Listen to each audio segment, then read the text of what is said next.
What I'm going to try and quickly show here is how you can turn an existing PowerPoint presentation that you might just use in a traditional lesson very quickly into something that will be suitable to use for remote teaching.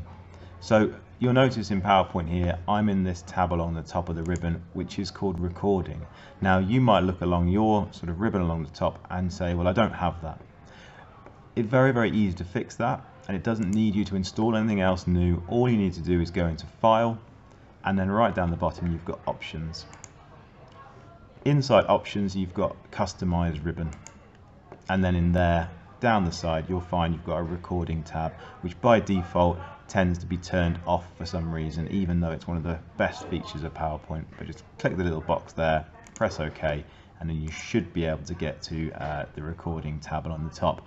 The only exception to that is if you are using PowerPoint on a Mac. It doesn't have this feature, or not at present, it doesn't at least. If you're using the kind of web version that you can get of PowerPoint as well, you can't get it through there.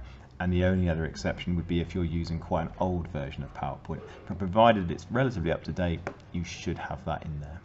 Now you've got quite a few options inside here. The most useful one for what we want to do though is over the side. It says Record Slideshow, and you can just click that one and you'll get this kind of presenter view, and if you've got a camera it will turn on down there, but you can switch that off if you don't want to just by clicking the little camera icon just beneath it. All we need to do then is just start recording our show. It's going to give us a little countdown to say that we're now recording, and it's doing exactly that. So everything I say is now being recorded into this presentation, and I can just click through it as I normally would, going through, and it's just recording onto each of these slides now as we go through. Once you're happy and you're done and you've been through your presentation, we can just click stop, and now that is ready to go. What you might find though is you make some mistakes as you go through, and one of the best things about doing this approach is that you don't need to re-record the whole thing. So let's say for instance I made a mistake on this slide that I'm on at the moment.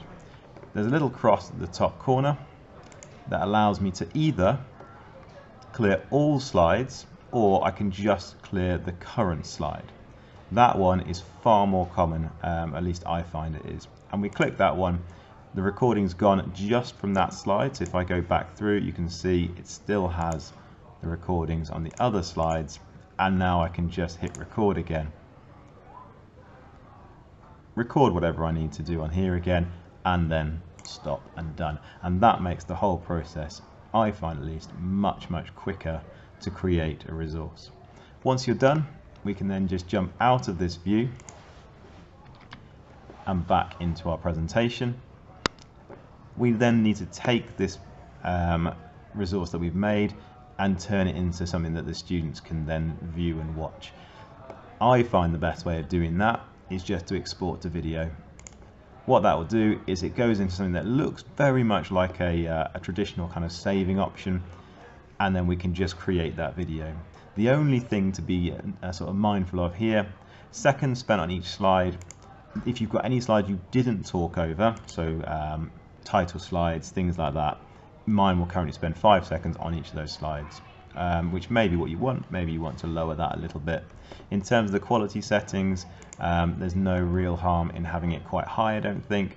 I certainly find that keeping it on full HD is absolutely fine. Hit create, and it will then save that video wherever you want to save it. Just be mindful that, especially with larger presentations, it can take some time to do this, so I find it's best to leave that going and maybe record another one or do another task just while you're waiting for that video to create. I then find the best place to put them is onto something like YouTube, where you can get a simple link that you then give to your students that they can then watch that video pretty much wherever they are.